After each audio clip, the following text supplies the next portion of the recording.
ഇന്ന് നമ്മൾ ചെയ്യാൻ പോകുന്നത് ഒരു ബോർഡർ ഡിസൈനാണ്. ത്രെഡ് വെച്ച് ചെയ്യുന്ന ഒരു ബോർഡർ ഡിസൈനാണ്. അപ്പോൾ അതിന് വേണ്ടിയിട്ടുള്ള പാറ്റേൺ ആണ് ഇവിടെ വരച്ചിരിക്കുന്നത്. ഇത് നമുക്ക് ചുരിദാറിൻ്റെ സ്ലീവ്സിലോ സാരിയുടെ ബോർഡറിലോ ഒക്കെ ആയിട്ട് ചെയ്ത് കൊടുക്കാൻ പറ്റും. അതുപോലെ ടേബിൾ ക്ലോത്തിലോ ബെഡ്ഷീറ്റിൻ്റെ സൈഡിലോ ഒക്കെ ചെയ്യാൻ പറ്റുന്ന ഒരു വർക്കാണ്. ഈ ഒരു വർക്ക് ചെയ്യാനായിട്ട് ഞാൻ 4 കളറിലെ ത്രെഡ് എടുത്തിട്ടുണ്ട്. എല്ലാം ആങ്കറിൻ്റെ ത്രെഡാണ്. ഫ്ലവർ ചെയ്യാനായിട്ടാണ് ഈ 2 കളറ്. ലീഫിൻ്റെ 2 ഷെയ്ഡ് ചെയ്യാനായിട്ട് ലൈറ്റ് കളറും ഡാർക്ക് കളറും എടുത്തിട്ടുണ്ട്. അപ്പോൾ ഈ ഒരു ഡിസൈന് നമ്മുടെ ക്ലോത്തിലേക്ക് ട്രേസ് ചെയ്തിട്ടുണ്ട്.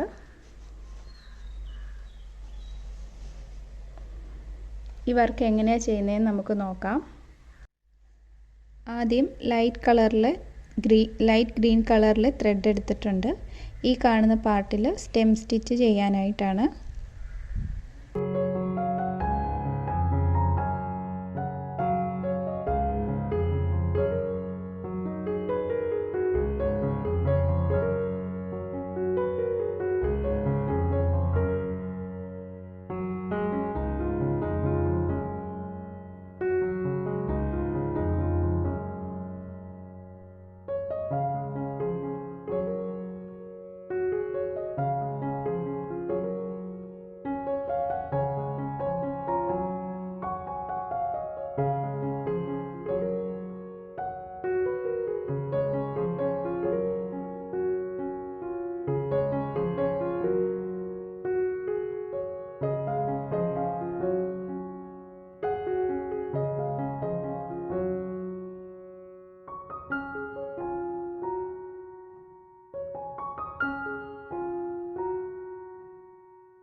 ഇപ്പോൾ ബോർഡർ മുഴുവനും സ്റ്റെം സ്റ്റിച്ച് ചെയ്ത് കൊടുത്തിട്ടുണ്ട്. ഇനി ഫ്ലവറിൻ്റെ പാർട്ടാണ് ചെയ്യാനായിട്ട് പോകുന്നത്. ഈ ഒരു ഭാഗമാണ് ചെയ്യാൻ പോകുന്നത്. അതിന് വേണ്ടിയിട്ട് യെല്ലോ കളറിലെ ത്രെഡ് എടുത്തിട്ടുണ്ട്.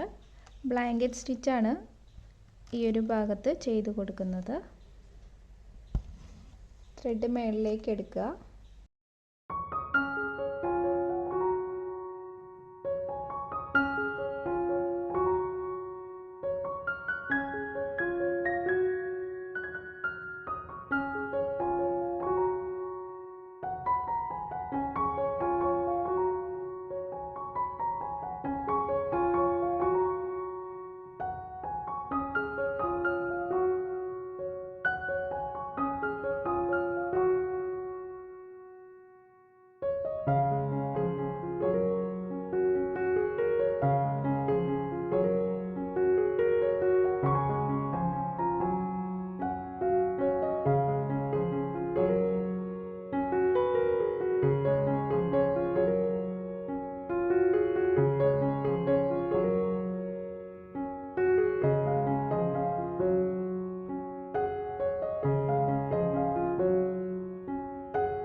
ഇനി റെഡ് കളർ ത്രെഡ് എടുക്കുകയാണ്.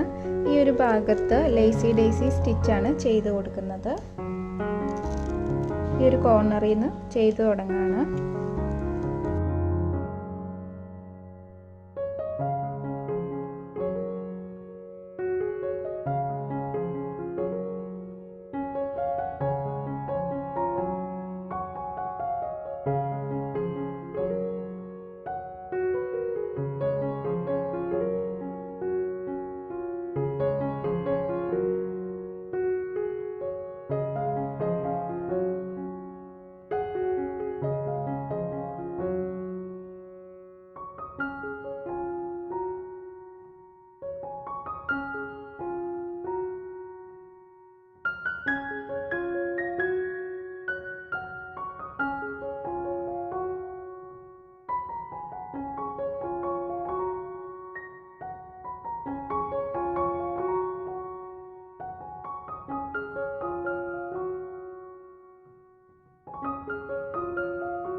ഇപ്പോൾ ഒരു ഫ്ലവർ ചെയ്ത് കഴിഞ്ഞു. ഈ ഒരു രീതിയിൽ നമ്മുടെ ഈ ബോർഡറിലുള്ള എല്ലാ ഫ്ലവേഴ്സും കംപ്ലീറ്റ് ചെയ്യണം. ഇനി ചെയ്യാൻ പോകുന്നത് ഈ ലീഫിൻ്റെ പോർഷനാണ്. അതിന് വേണ്ടിയിട്ട് കുറച്ചുകൂടെ ഡാർക്ക് കളറിലെ ത്രെഡ് എടുത്തിട്ടുണ്ട്. ഈ ഒരു ഷെയ്ഡിനെക്കാട്ടിലും കുറച്ചുകൂടെ മുന്നിട്ട് നിൽക്കുന്ന ഡാർക്ക് ഗ്രീൻ കളറാണ് എടുത്തേക്കുന്നത്.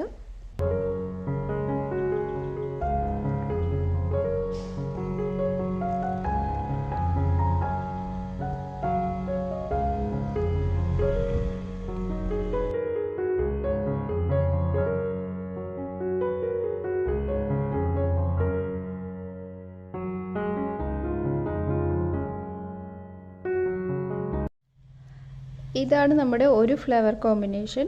അപ്പോൾ ഈ ഒരു രീതി തന്നെ ബോർഡറിൽ മുഴുവനായിട്ട് റിപ്പീറ്റ് ചെയ്യാൻ പോവാണ്, സെയിം പാറ്റേൺ തന്നെ. അപ്പോൾ കംപ്ലീറ്റ് ചെയ്തിട്ട് കാണിക്കാം. അപ്പോൾ ബോർഡർ മുഴുവനായിട്ട് ഈ ഒരു പാറ്റേൺ റിപ്പീറ്റ് ചെയ്ത് കൊടുത്തിട്ടുണ്ട്. അപ്പോൾ ഇതാണ് നമ്മുടെ കംപ്ലീറ്റ് ആയിട്ടുള്ള ലുക്ക്. ഈ വീഡിയോ ഇഷ്ടമായാൽ ലൈക്ക് ചെയ്യണം. കൂടുതൽ വീഡിയോസിനായി ചാനൽ സബ്സ്ക്രൈബ് ചെയ്യുക. Thank you for watching.